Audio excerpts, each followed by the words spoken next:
Muito boa tarde, graça, paz e alegria do Espírito Santo de Deus, da parte do Senhor Jesus Cristo com todos nós. Nós estaremos orando e depois da oração eu estarei lendo os textos da nossa abordagem desta tarde. E por que eu já começo orando? Primeiro, porque são textos saltados. Segundo, porque impõe-se orar sobre um tema desta ordem. Estou muito consciente do comprometimento deste tema. E não posso, nem ousaria abordá-lo em hipótese alguma, sem me sentir conscientemente investido da graça, da unção, da vontade do Espírito de Deus de comunicar esta palavra ao seu coração e ao coração de quantos vão entrar em contato com esta mensagem a posteriori. Pela misericórdia do Senhor, e eu espero que isso se amplie muito, tem sido centenas, mas nós queremos que ninguém fique de fora.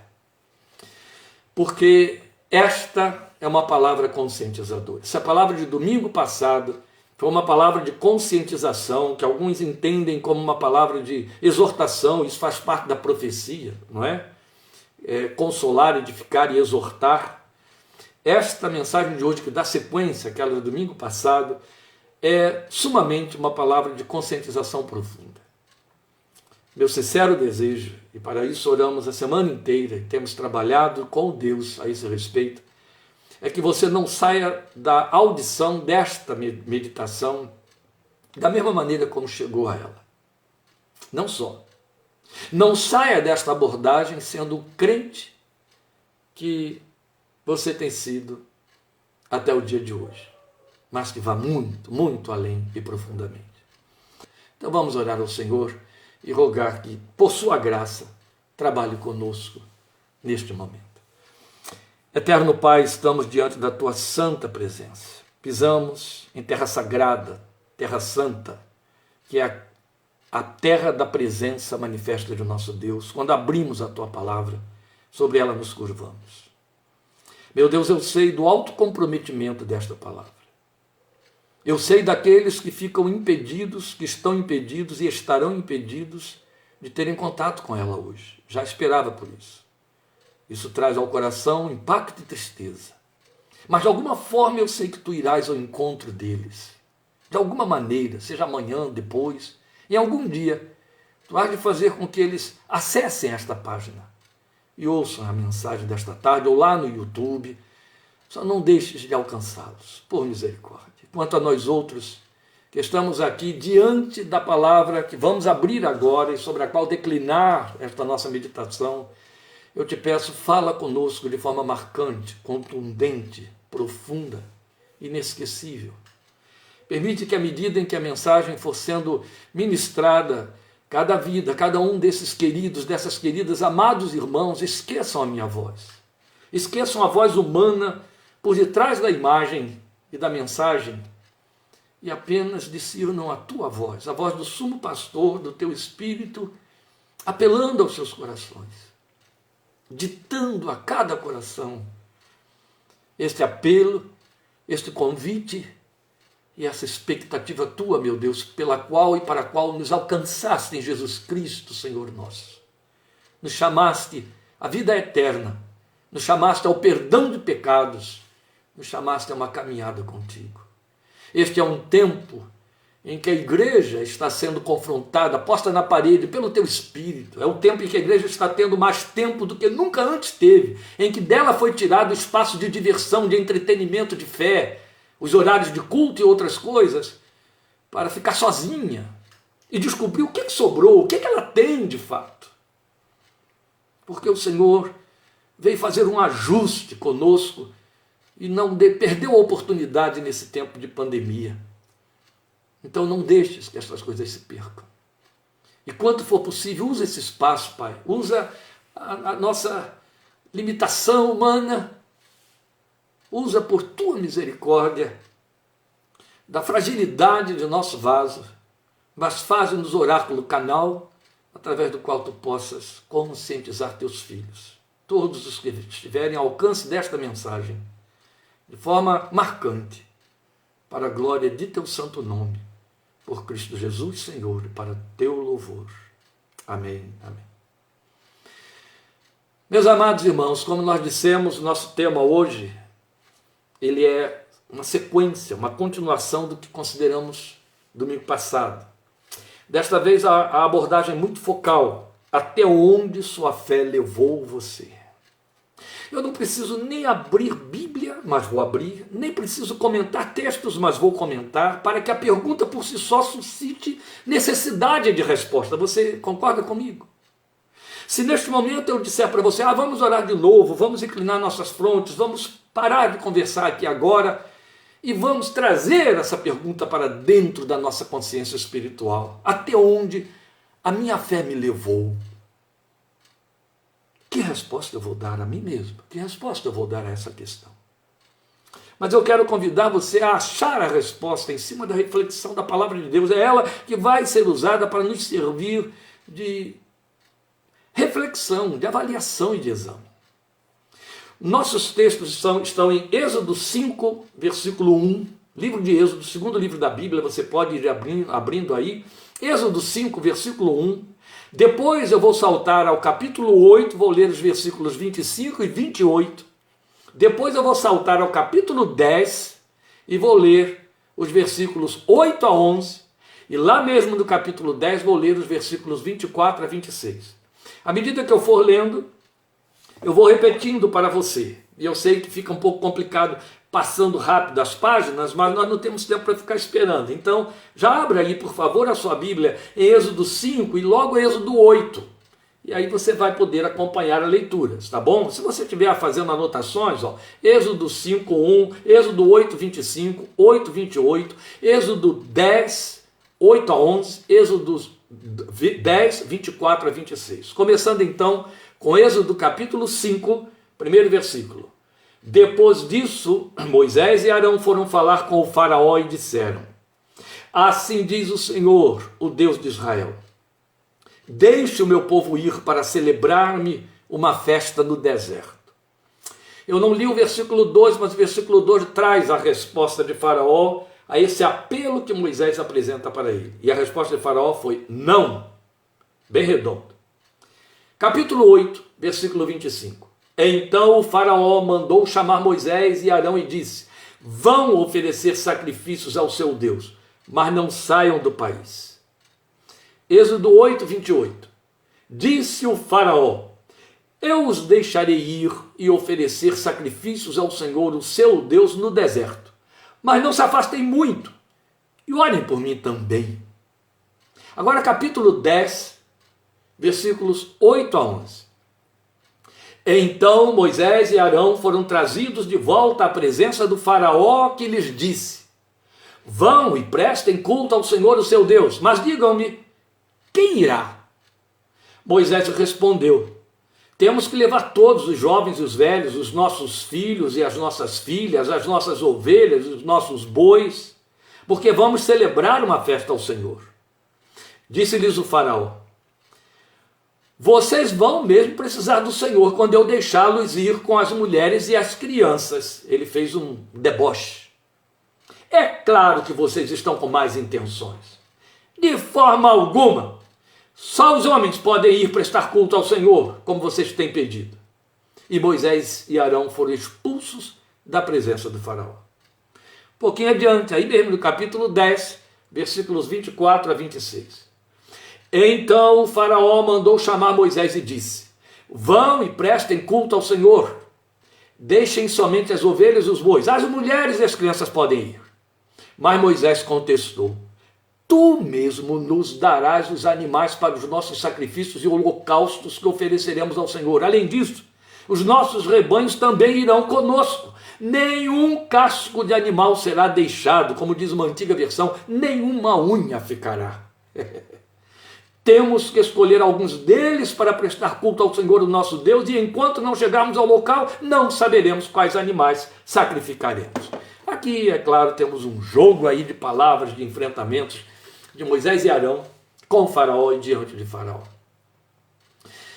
Mas estes textos vão servir para o desenvolvimento desse nosso tema, que quer atender a esta questão. Até onde sua fé levou você?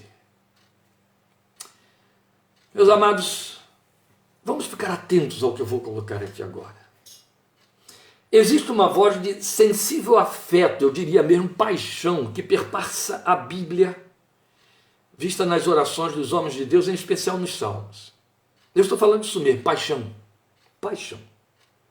Uma paixão que reflete a comprovação daquilo que Jesus, repetindo os mandamentos da lei de Moisés, reforçou como algo que se impõe aos adoradores do Deus vivo e que ele declarou como amar a Deus sobre todas as coisas. Jesus deixou claro para a mulher samaritana que Deus busca adoradores, mas em que nível?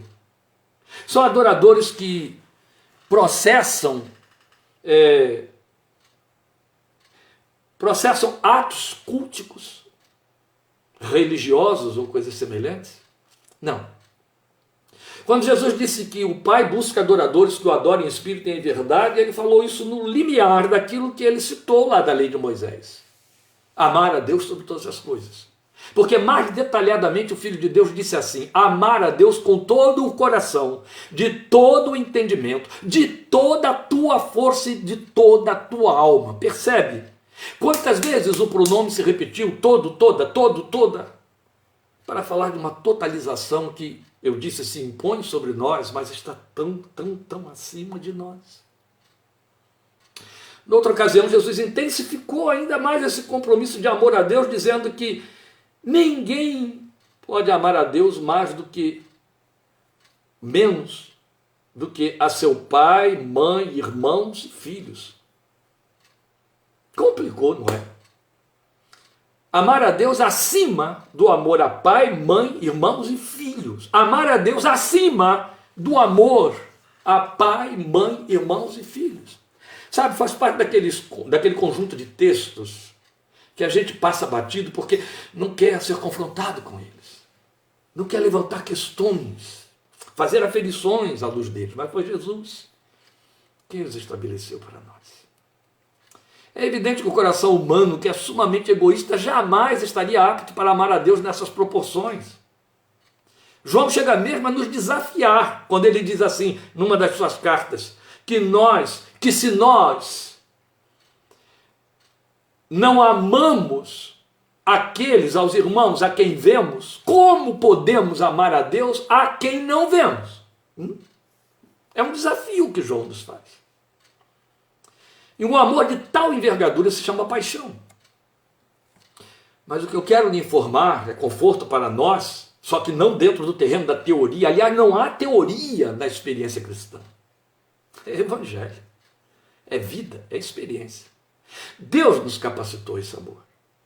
Mas ele só é possível na experiência de homens e mulheres em cujo coração o Espírito Santo habita e com plenitude, como resultado do novo nascimento.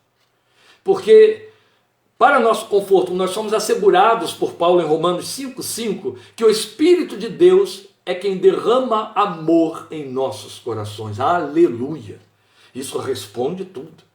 Não quer dizer que eu não tenho de dar minha resposta, mas quer dizer que fui potencializado pela fé. Você foi potencializada pela fé a amar a Deus nesses parâmetros tão elevados estabelecidos por Jesus, porque é a obra do Espírito Santo dentro de você. Por isso que estamos dizendo que só mesmo para aqueles que de fato nasceram de novo. Então não tem a ver com quem tem uma experiência religiosa, com quem aprende os ditames, os dogmas, os efeitos e os segredos da fé evangélica como da fé católica. Não tem nada a ver com experiências culticas.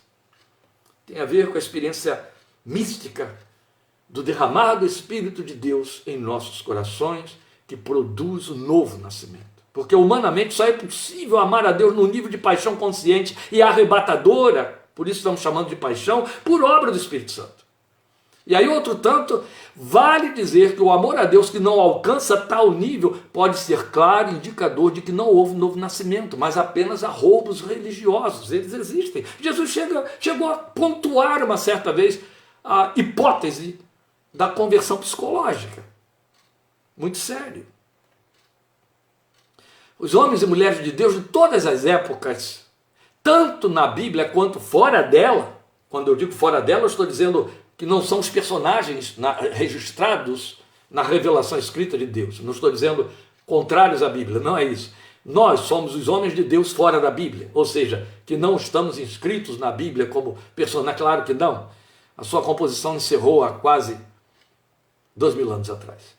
Então esses homens e mulheres de Deus de todas as épocas, tanto na Bíblia quanto fora da Bíblia, provaram através de sua maneira de viver a vida de fé, que eram movidos por esse amor sobrenatural. E se amor sobrenatural não for o combustível que move nossa fé, Paulo já disse que ela é vazia e inútil. Isso está em 1 Coríntios 13. Ele faz uma relação ali onde até pareia dons sobrenaturais, dons fenomenais do Espírito Santo, para dizer que sem amor, todo esse fenomenalismo é vão.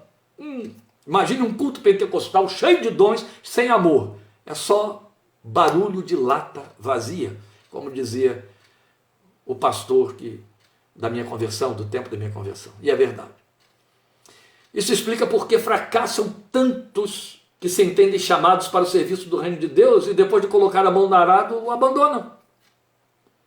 O amor a Deus que o Espírito opera, meus queridos, é o que leva a história a registrar as grandes obras missionárias e aquela tenaz perseverança de homens, mulheres, senhoras e jovens que, sob intensa perseguição ou perdas, se mantiveram fiéis à sua confissão até a nível de martírio. E eles provaram, por fim, que de fato esse amor que Jesus apresentou aí mostra que é o que precisa estar em meu coração, no seu coração, que é o que Deus espera para se ver amado por mim e você. Estava neles. Isso explica por que levaram a sua vida até o limite de combater contra o pecado até a nível do sangue, como diz o autor de Hebreus. E um ponto importante a salientar é que, conquanto não pode haver missões e serviços sem que o coração esteja inundado deste amor, não é necessário ter um chamado específico para viver esse amor. Então o que eu estou dizendo é que você não tem que ter um chamado para ser missionário, para ter um ministério específico, para que esse amor habite dentro de você. Não. Ele se impõe sobre todos os que nasceram de novo, todos que são chamados a serviço específico ou não. Entende? Quer venham obter títulos de liderança ou não. É sobre todos nós, crentes em Cristo Jesus. E Ele é o aferidor último de uma vida transformada pela graça de Deus, com toda certeza. E sempre, na experiência da nossa vida com Deus, a minha e a sua, nós esbarramos com homens e mulheres apaixonados, que falam dessa palavra e dessa sua vida com Deus, debaixo dos fluxos dessa paixão, eles nos apaixonam, eles nos cativam, eles nos fazem perceber a excelência de algo sobrenatural que está acontecendo em seus corações. É verdade. E domingo passado nós estivemos considerando os movimentos que a fé produz em nossos corações. Algumas pessoas, especialmente aqueles que ouviram aquelas palavras, ao tentarem mensurar até onde a sua fé os tem levado, ficam duvidosas. Elas ficam se achando desprovidas de uma experiência genuína. Pois bem, a questão que se coloca é essa: até onde a fé levou você? A sua fé no seu coração levou você desde aquele dia em que creu até hoje. E por aonde a fé levou, eu quero significar a profundidade, o nível de comprometimento. Perceba, é isso que eu estou dizendo. Até onde a minha fé me levou, até onde eu me comprometi, até onde ela me levou a me comprometer na vida com Deus. Ainda quando na experiência de um jovem estudante, de uma dona de casa ocupada em criar seus filhos. Porque estamos falando de paixão. Não estamos falando de pessoas com uma vocação específica, mas de todos, especialmente mais do que nunca aqueles que tiverem uma vocação específica. Mas é interessante considerar aqui um ponto. Se não houver essa paixão, dificilmente haverá percepção para qualquer vocação específica. Isso é fato. Então aquela voz de paixão que perpassa na Bíblia, ela nos alcança num eco, aquela mesma voz da noiva em Cantares, quando ela diz ao seu amado: leva-me tu, correremos após ti. Isso tem uma beleza e profundidade singulares. Leva-me tu, correremos após ti. Isso fala de paixão. Se tu me levares, eu vou correr atrás de ti. É isso que está dizendo ali. Mas o nosso propósito hoje, o que eu quero fazer é isso, ajudar você a avaliar o nível da sua paixão. Até onde sua fé o tem levado, a tem levado num exame paralelo da experiência de Moisés e Arão representando o povo de Deus na corte de Faraó e diante dele. Esses textos que eu estive lendo aí para você. E para fazer isso, eu vou me servir de uma aplicação plena de sabedoria, feita por um grande homem de Deus do fim do século XIX, ali por volta de 1874, 76, 1800, século XIX. Num comentário que ele faz do livro de Êxodo, daí esses textos que eu estive referendando. Eu falo do reverendo Benjamin Aide Carroll, americano, batista do sul dos Estados Unidos, que tinha uma mente inspirada, brilhante, um homem fundamentalista, mas que escreveu 33 livros. E desses 33 livros, os mais famosos foram 17 comentários bíblicos de diversos livros da Bíblia. Então é dele a aplicação desse texto de Êxodo. E eu vou me basear nessa aplicação que ele faz para fazer esses paralelos que nos servem de guia e respondendo a essa questão que nós estamos postulando para os irmãos. E o que nos apresenta então estes textos lidos? Vamos fazer um repasse muito ligeiro daquele fato histórico que está sendo abordado ali. Veja, tudo quanto nós temos ali é a disputa entre Deus e a oposição a Deus quanto à adoração e serviço do povo do Senhor, que ele queria que prestasse essa adoração e serviço a ele. Esse povo de Deus, que está sendo apelado por Deus, recebe oposição na pessoa de Faraó. Então, a pessoa de Faraó ali representava a oposição que vai afigurar para mim e para você, e aí a gente já parte para esse paralelismo. Faraó vai afigurar para nós o mundo, ou o diabo, ou mesmo os dois, nessa competição. Então o texto mostra para nós que Moisés estava seguro da vontade de Deus para seu povo.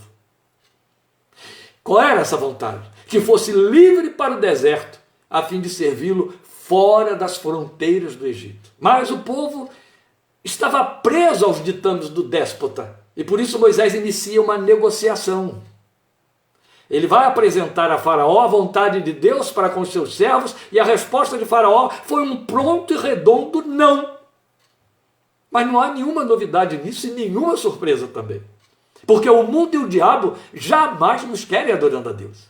Jamais nos querem trocando de Senhor. Ninguém deve se surpreender com isso. E antes, o que temos de fazer é precisar, literalmente, estar atento e em todo tempo conscientes de que vivemos num mundo e esquema antagônicos à vontade de Deus, que tudo faz para nos prender em suas malhas, nos criar tropeços, nos impedir, nos atrapalhar de amar a Deus com todas as nossas forças, de adorá-lo como Ele espera, de cultuá-lo e de servi-lo na plenitude do chamado que Ele nos fez para sermos seus adoradores. O mundo se opõe. Estamos num terreno hostil. Este não é o espaço da nossa conquista. Os que andam apregoando-se por aí, fazendo passeatas pelas ruas e gritando verbetes, blefam. Estão criando fantasias, utopias religiosas, desprovidas de verdade e de autoridade espiritual. E enganam os incautos. Mas, na verdade, esse não é o nosso espaço de conquista. Ele nos é hostil. Com toda certeza. O problema para nosso amor a Deus, e é desafiador a nossa fé, é quando o impedimento parece ceder. E aí ele vem com blandícias nos fazer propostas sorrateiras. Talvez seja isso que o autor de Provérbios se refira quando diz: quando os pecadores com blandícias te quiserem tentar, não consintas. Paulo, outro tanto, chama essas blandícias de ardis e sofismas.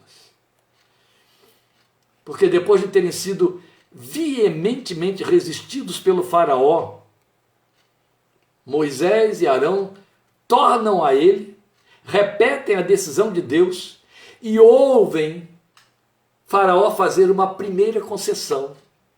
Na verdade, o que temos aqui desse confronto é que Moisés e Arão oferecem resistência. Aí Faraó começa a ceder.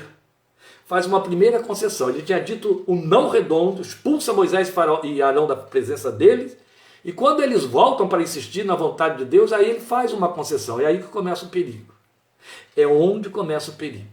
E eu vou chamar a essa primeira concessão de movimento condicionado. Ela é que está no texto de Êxodo 8:25, o segundo texto que eu li aí.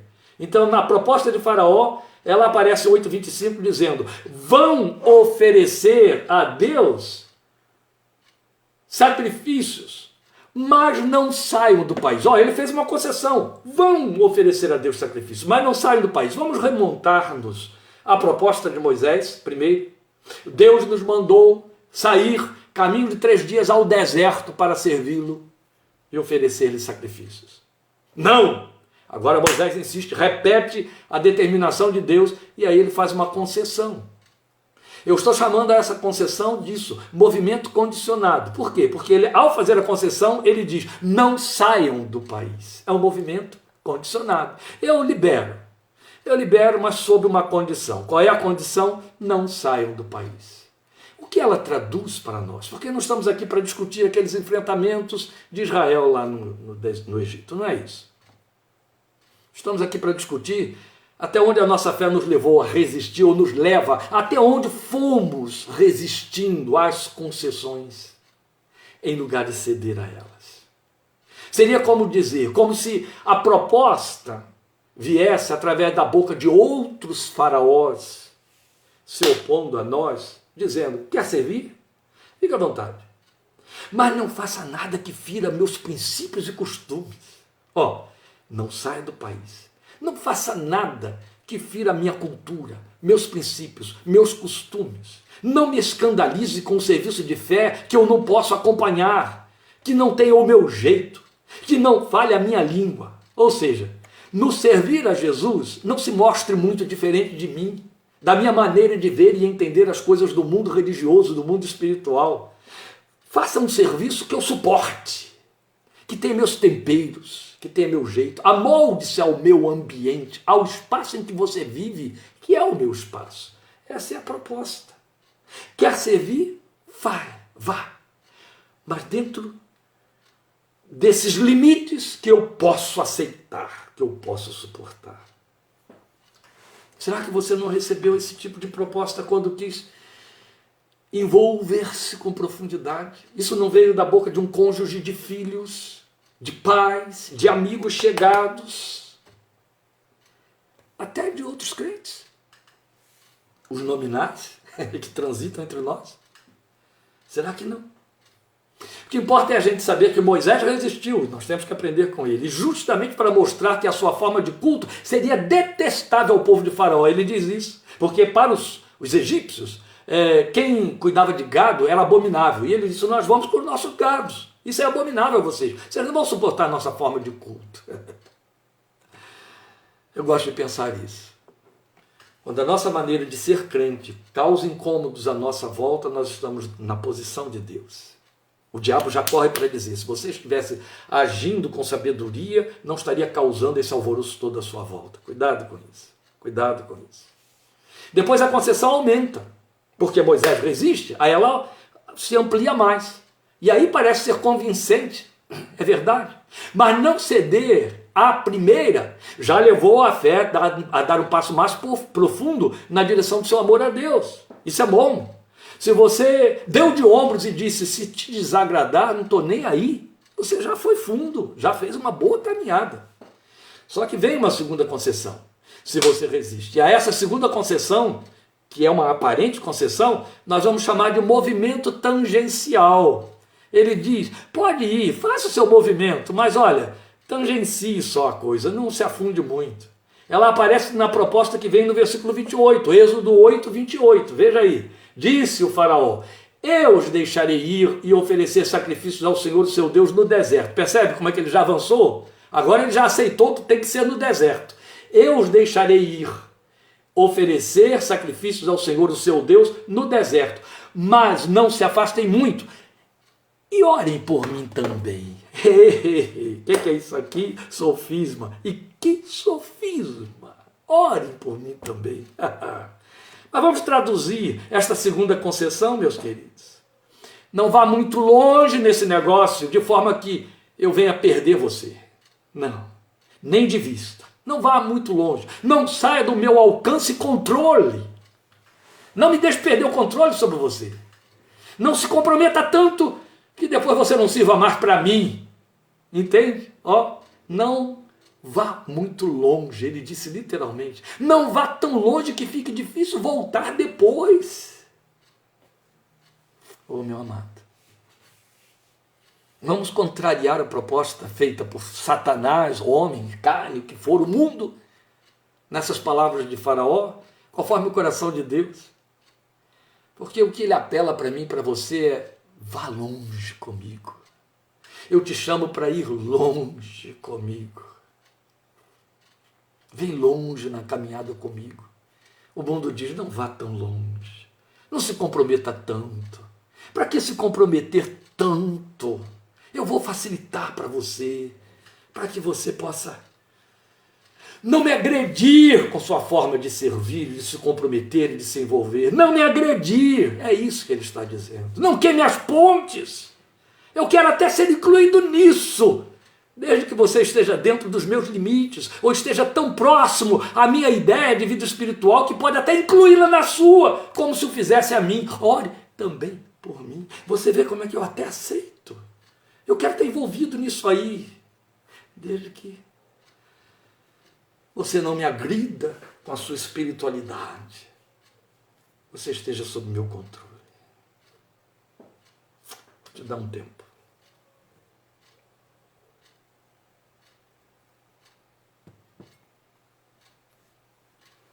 É só uma segunda concessão. Eu vou inverter o processo aqui. Você pode ser um Moisés e um Arão cedendo à segunda proposta. Mas eu também posso estar falando com o Faraó, que faz a proposta. Pode ser que haja um Faraó aí me ouvindo, fazendo essa proposta a uma vida que quer ir longe. Moisés resiste de novo e ele diz: não, é caminhada de 3 dias, é longe, é no deserto mesmo, onde você não pode nos acompanhar. Ele diz isso com outras palavras, ou seja, isso está incluído no enfrentamento que ele faz, na resistência, entende? Mas a concessão continua, porque é enfrentar ele ceder, é enfrentar ele ceder. E aí ele cede pela 3ª vez e agora começa a cobrar um custo ao fazer a concessão. E a esta 3ª concessão eu vou chamar de movimento contra o coração. É o que você tem no capítulo 10 de Êxodo, versículos 8 a 11. Vou voltar à leitura do texto, é importante demais. Então Moisés e Arão foram trazidos de volta à presença do faraó, que lhes disse: vão e prestem culto ao Senhor, o seu Deus, mas digam-me, quem irá? Moisés respondeu: temos que levar todos, os jovens, os velhos, nossos filhos, nossas filhas, nossas ovelhas, nossos bois, porque vamos celebrar uma festa ao Senhor. Disse-lhes o faraó, acho até que deu uma risadinha: vocês vão mesmo precisar do Senhor quando eu deixá-los ir com as mulheres e crianças. É claro que vocês estão com más intenções, de forma alguma. Só os homens podem ir prestar culto ao Senhor, como vocês têm pedido. E Moisés e Arão foram expulsos da presença do faraó. Deus eterno, que temos aqui nesta tétrica concessão, perigosa concessão, eu disse, é um movimento contra o coração. O que ele está dizendo? Quer ir mesmo fundo e longe? Vá, mas faça isso sozinho. Deixe seu coração do lado de cá, ou seja, onde o seu coração está, mulher, filhos, pais.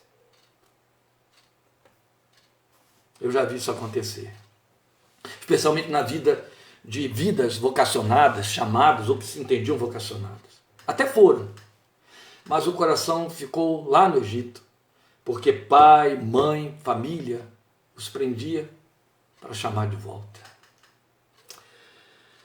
Eu não sou daqueles pregadores, meus queridos, não fui chamado para isso, não consigo ser isso que alivia. Se Deus me compromete a conscientizar, eu tenho de conscientizar. Esse é o momento de você, então, assumir uma atitude profética, e profetas são apedrejados. O que ele está propondo é isso. Quer mesmo ir fundo e longe? Vá. Mas deixe seu coração do lado de cá, ainda apegado às minhas coisas. Aqui, onde os seus vão trazer você de volta para mim. Se eles ficarem de fora, você volta por causa deles.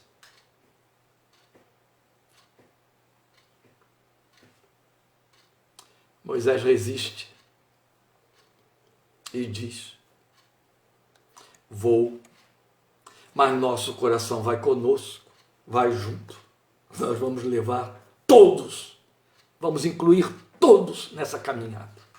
Em outras palavras, para mim e para vocês significaria: eu não vou dar sossego ao meu coração, vivendo uma vida, uma experiência de serviço a Deus, quando do lado de fora está a minha família, quando eu não pude incluir mãe, pai, irmãos, filhos. Não aceito a ideia de que eu sou adorador, de que eu tenho esperança de vida eterna, mas meu filho, minha filha, meus genros, meus netos estão do lado de fora. Não vou ter esse sossego. Não vou deixá-los com Faraó.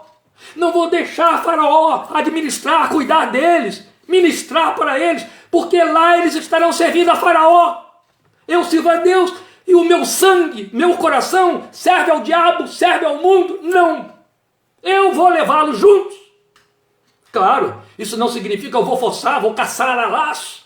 Significa vou regar a terra do coração deles com meu joelho, com meu clamor, não vou dar descanso aos meus olhos, até que o Senhor exerça a justiça da salvação sobre eles, sobre a minha casa, sobre os meus, sobre o meu coração. Eu vou, mas vou levar junto o meu coração. Tudo que eu amo, eu vou levar comigo. Foi isso que Moisés disse. Tudo que eu amo.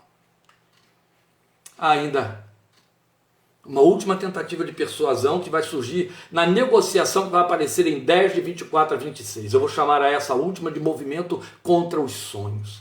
Você percebe? Conforme a resistência se intensifica, Faraó recua. À medida que ele recua, ele não quer abrir mão, mas ele faz negociação. E na negociação ele está sendo capcioso, está sendo satânico. Ele está dizendo: olha, eu deixo, eu permito, faço o que você quer, mas isso não pode, aquilo outro também não pode, isso não é nada, não significa nada, deixa aqui, eu vou cuidar deles para você. Qual é a intenção por detrás? Se eles ficarem, você vai voltar. O que eu quero é que você não fique lá. O que eu quero é que você não sirva. O que eu quero é que você não se envolva, que você não queime as pontes, que você volte. Eu só quero que você volte. Só quero que volte. A Bíblia nos fala de um que foi, até foi muito longe, viu? Era um dos apóstolos, estavam juntos. O nome dele era Demas. Você vai ler as cartas de Paulo e você vai ver Paulo citando Demas como companheiro, aquele que estava ali, lutando junto.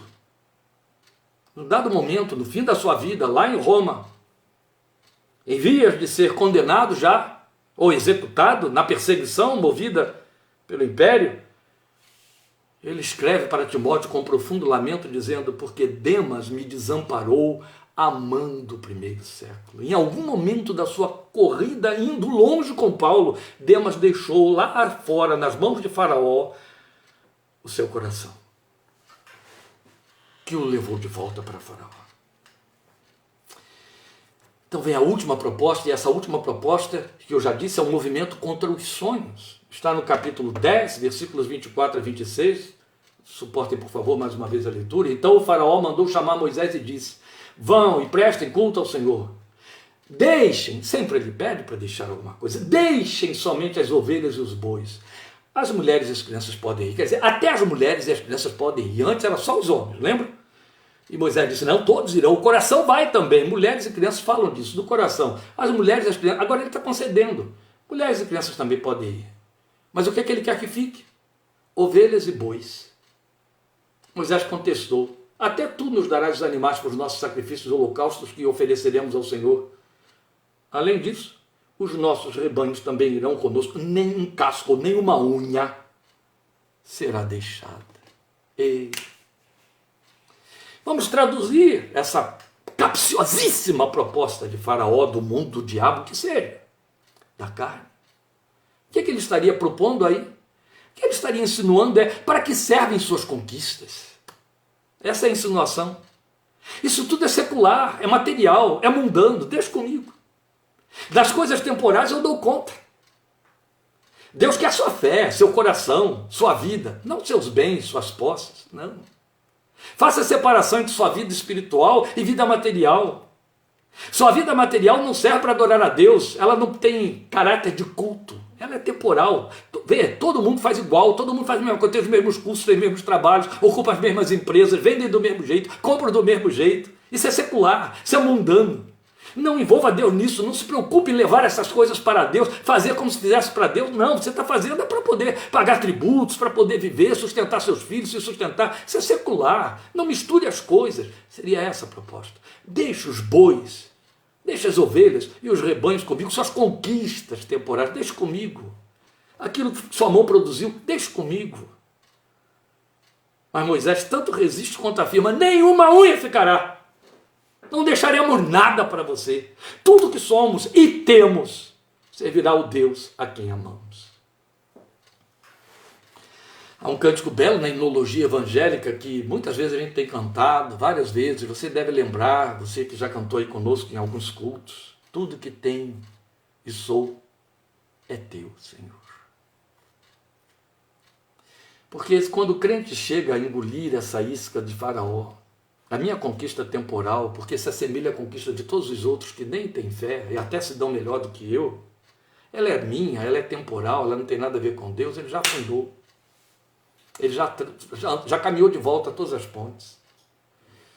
Não é só.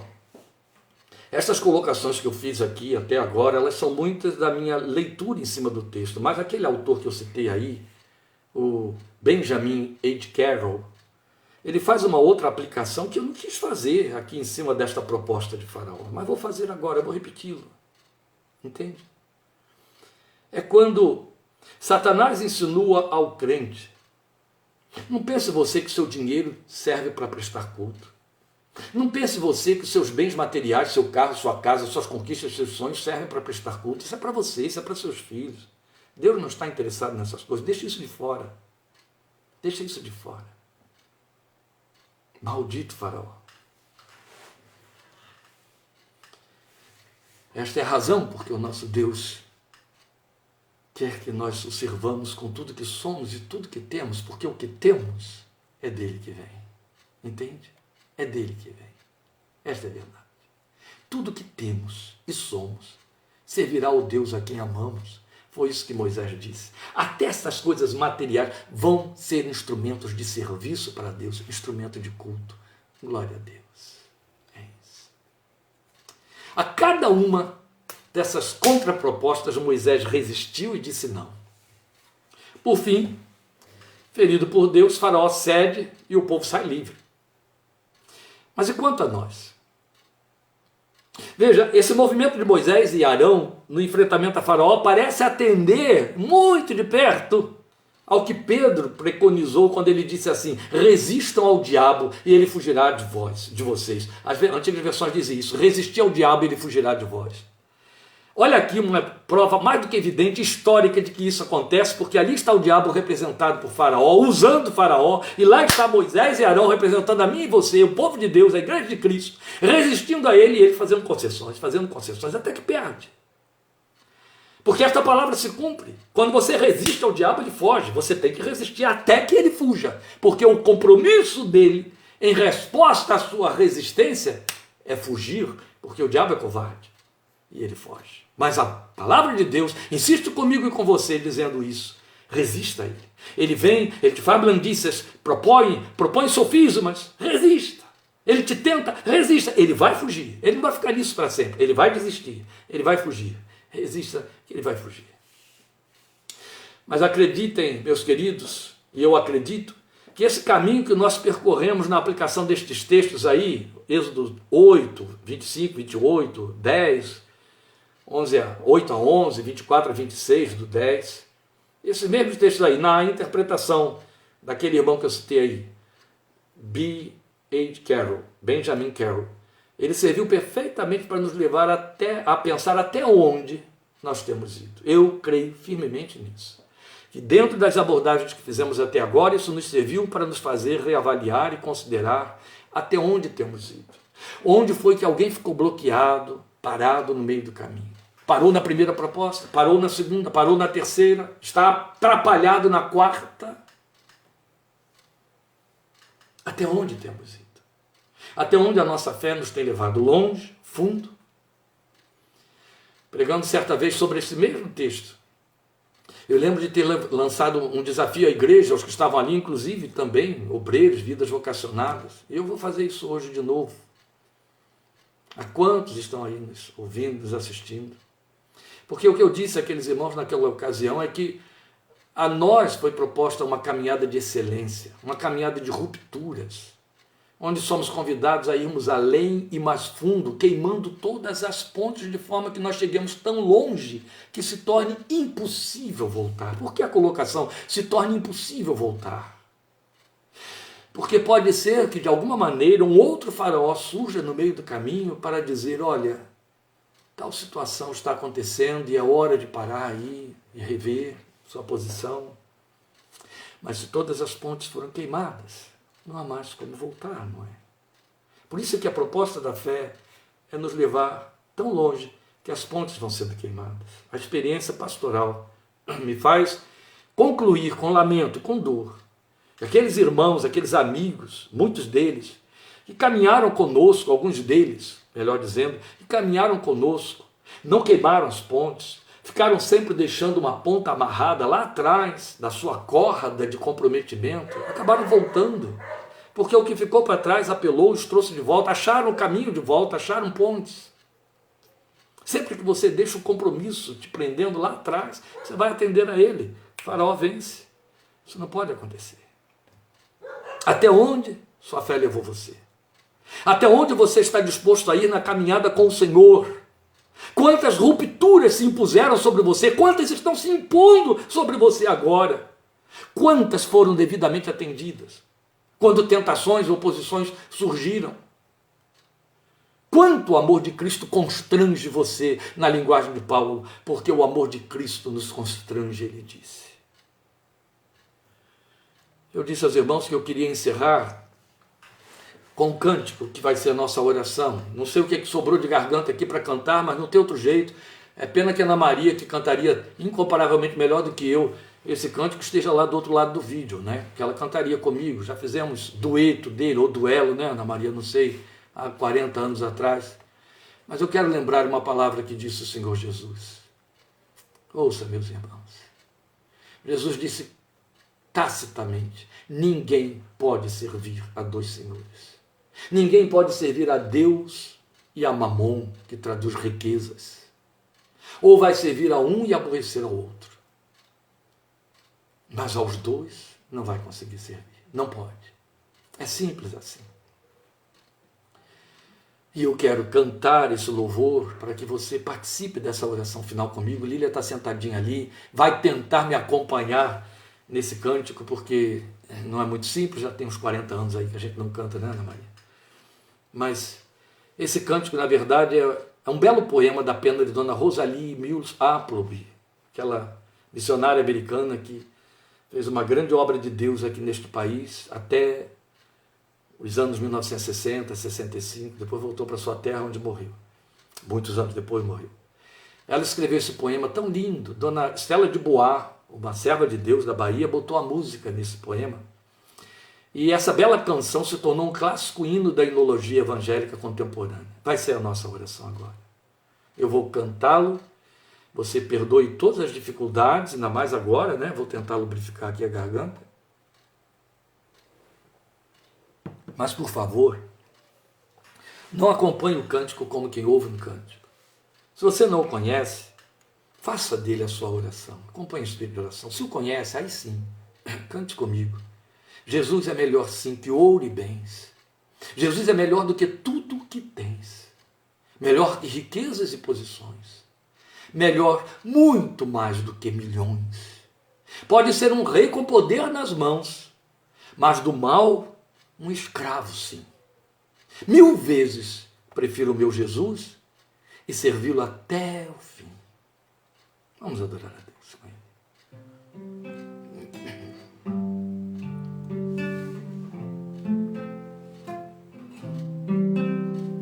Jesus é melhor sim que ouro e bens. Jesus é melhor do que tudo que tens, melhor que riquezas posições, melhor, muito mais do que milhões. Pode ser um rei com poder nas mãos, mas do mal escravo, sim. 1000 vezes prefiro o meu Jesus e servi-lo até o fim.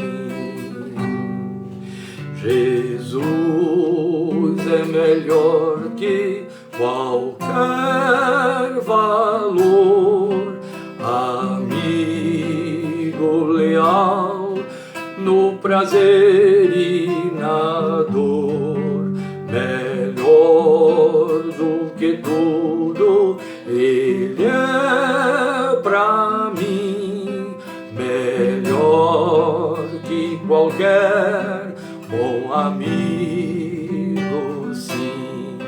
Pode ser um rei com poder na mão, mas do mal escravo, sim. 1000 vezes prefiro o meu Jesus e servi-lo até o fim. Jesus é mais puro que a linda flor. Jesus é o sol da justiça e do amor. Jesus é a fonte que satisfaz, caminho, luz, verdade e paz.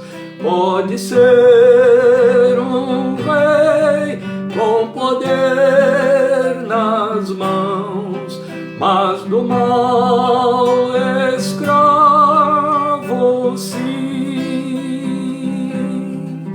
1000 vezes prefiro o meu Jesus e servi-lo até o fim. Inclua tudo, meu querido. 1000 vezes prefiro o meu Jesus e servi-lo até o fim.